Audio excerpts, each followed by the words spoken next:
السلام علیکم، بسم اللہ الرحمن الرحیم۔ آج میری ویڈیو کا عنوان ہے کہ حضرت یعقوب علیہ السلام نے دو بہنوں کے ساتھ شادی کیوں کی۔ حضرت یعقوب علیہ السلام حضرت اسحاق علیہ السلام کے بیٹے حضرت ابراہیم علیہ السلام کے پوتے اور حضرت یوسف علیہ السلام کے والد ہیں۔ یوں انبیاء کرام کے مبارک سلسلے میں آپ کو یہ خصوصیت حاصل ہے کہ آپ علیہ السلام کے دادا اور والد نبی ہیں، تو خود بھی اس منصب پر فائز ہوئے اور صاحبزادی کو بھی اللہ تعالیٰ نے نبوت عطا فرمائی۔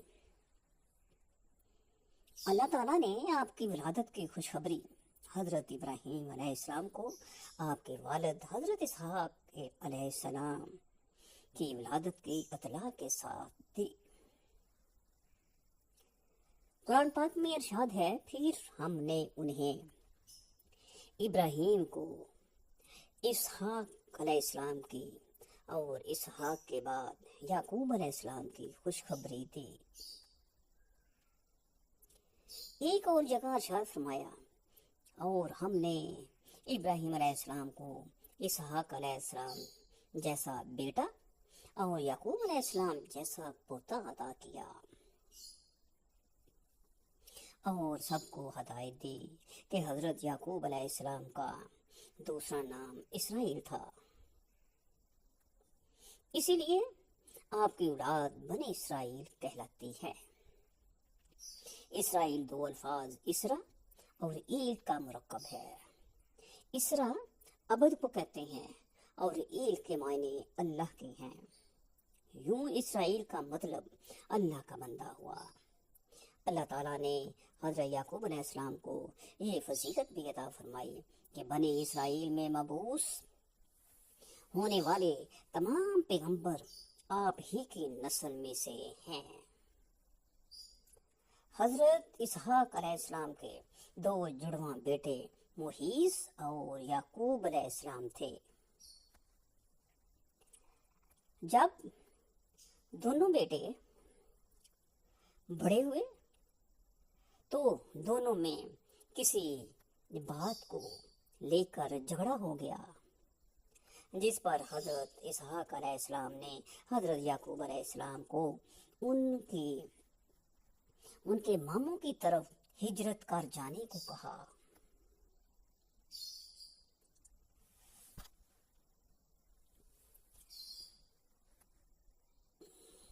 حضرت یعقوب علیہ السلام طویل سفر کے بعد حران میں اپنے ماموں کے پاس پہنچ گئے۔ ماموں بھانجے کو دیکھ کر بے حد خوش ہوئے اور ان کی خوب خاطر تواضع کی۔ ماموں لابان کی دو جوان بیٹیاں تھیں، بڑی کا نام لیا اور چھوٹی کا نام راہیل تھا۔ حضرت یعقوب علیہ السلام نے ماموں سے چھوٹی بیٹی راہیل کا رشتہ مانگا تو ماموں نے اس شرط کے ساتھ ہاں کر دی کہ وہ 6 سال تک ان کی بکریاں چرائیں گے۔ جب مدت گزر گئی اور شرط پوری ہو گئی تو انہوں نے لوگوں کو اکٹھا کر کے دعوت کی اور شادی کر دی۔ رات کو حضرت یعقوب علیہ السلام پر انکشاف ہوا کہ شادی تو راہیل کی بجائے بڑی بہن لیا سے ہوئی ہے۔ حضرت یعقوب علیہ السلام نے صبح ماموں سے پوچھا، آپ نے ایسا کیوں کیا؟ میں نے تو راہیل سے نکاح کا پیغام دیا تھا۔ ماموں نے جواب دیا، ہمارے ہاں بڑی بیٹی کے ہوتے چھوٹی سے نکاح نہیں ہو سکتا۔